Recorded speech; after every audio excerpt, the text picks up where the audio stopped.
to another episode of What Are You Dealing With TV.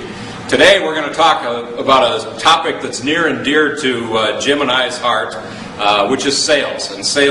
And typically as we work with companies and talk with them about their sales, we see that there's sort of this great divide out there between sales management and between salespeople. And so today we're going to talk a little bit about that issue. We're going to talk a little bit about how you can maybe use some of the tools that we've developed to identify some of those issues and then to put a game plan in place that's going to help you overcome those issues and meet those challenges. So I'm going to welcome in my co-collaborator Jim Olson. Again, I'm Mike Ferrell, and this is episode number 2 of What Are You Dealing With TV. Jim, come on in and join us. Well, today, as I said in our intro, we're going to talk a little bit about selling and salespeople and sales management. And I know that's an area that's near and dear to your heart. Absolutely. And certainly you have over 20 years of experience, as do I, dealing with a lot of those issues that salespeople and sales management deal with. So tell me a little bit, kind of your thoughts as far as when we talk about salespeople and sales management. There seems to be that great divide there on what they think. Give me your observations on kind of what you see there. Yeah, absolutely. Great question. You know, you think about it, I mean, hopefully they're all on the same page. They have the same objective. They're trying to get to the same goal. But it seems like they come from different perspectives. And what we found is this process that we've developed really helps to bring things together so that they're working together in sync.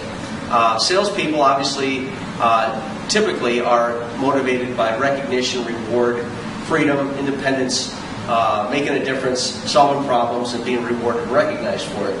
Management is, as you can speak to that side of it, certainly has other interests, but hopefully if the compensation program is set up right, then they're going to be directed to accomplish the objectives so that they all win. And certainly I think management looks at it from a standpoint of profitability and market share and selling our services and products and making sure that they're getting the most ROI from their salespeople. That's typically what management looks at. Let's talk a little bit about the process. And what we do is, as you have seen in previous episodes, we have developed a tool. This tool is called What Are You Dealing With to Grow Your Sales? And this tool really hinges around 2 aspects. Number one, the card deck that Jim developed. This card deck is different from the card deck that we have for what are you dealing with to grow your business. This one deals specifically with sales issues and sales and marketing issues. And so the first step is really to take salespeople through that card deck and have them identify what are the very specific issues, and we have them identify 4 specific issues that are impacting them that they need to focus on in order to hit a higher level of achievement that they want to hit. The other 2 cards that they pick are dealing more with management issues. What are the 2 areas that the company needs to look at? What are the 2 areas that management need to look at to help them hit the sales goals that they want to hit?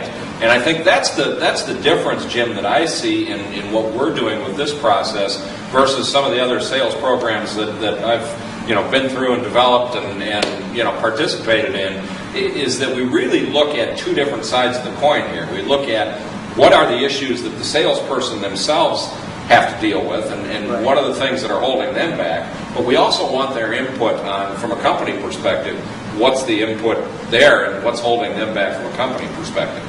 Yeah, absolutely. Yeah, you think about it, both sides have their own issues, they've got their own quotas, their own agendas, things they need to accomplish. And then they're looking on the other side saying, well, I've got some ideas that I think could help management be better at management. And the management's sitting there, they've got their own issues, but there's certainly ideas that they see that could help the sales team. And so it's really communicating. If you get right down to it comes down to communications. And if there's a forum where both parties can focus on accomplishing their own objectives that they need to accomplish, but at the same time have a method where they can also provide valuable input to the other side, then what you end up with is a more integrated approach, and you really have people walking in step. I'm going to let Jim talk a little bit about the business planning funnel because he's been through it. He's been through it as a client of mine first before we ever became co-collaborators. Then integrating your funnel that you developed was great because then we could come up with our priorities first.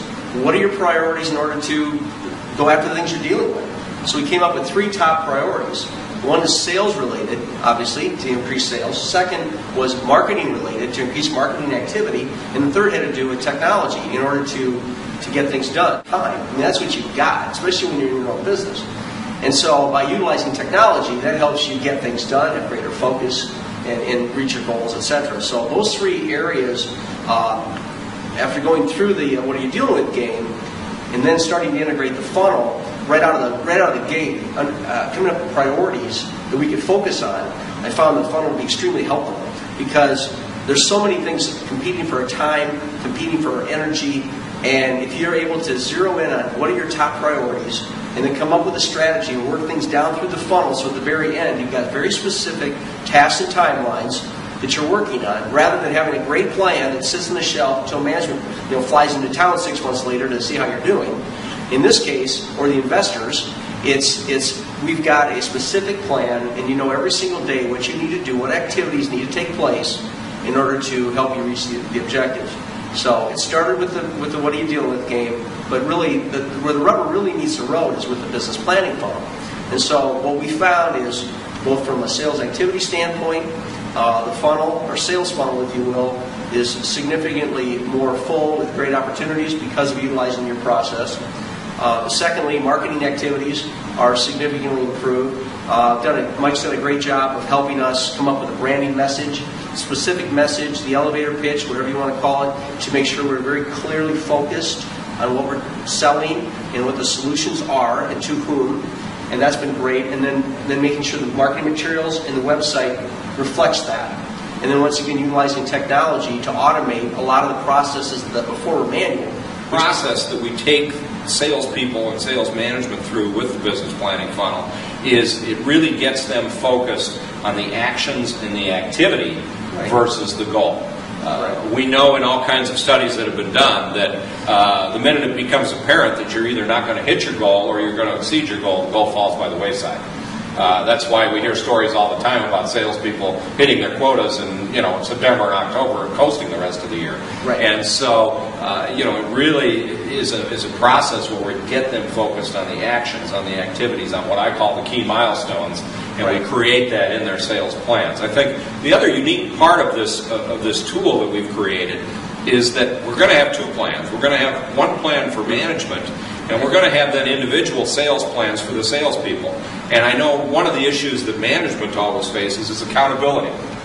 How do we keep track doing this with this tool, the what are you dealing with to grow your sales, is we create those plans both for the individual salespeople and for sales management, and really deal with both sides of the fence. So I think it's a very unique tool. It's a very unique product. You'll want to go visit our website, which is www.whatareyouddealingwith.com. So, Jim, it's been great. Another episode of What Are You Dealing With TV, and we look forward to doing it again next week. Let's do it again. All right. Be a fan on Facebook.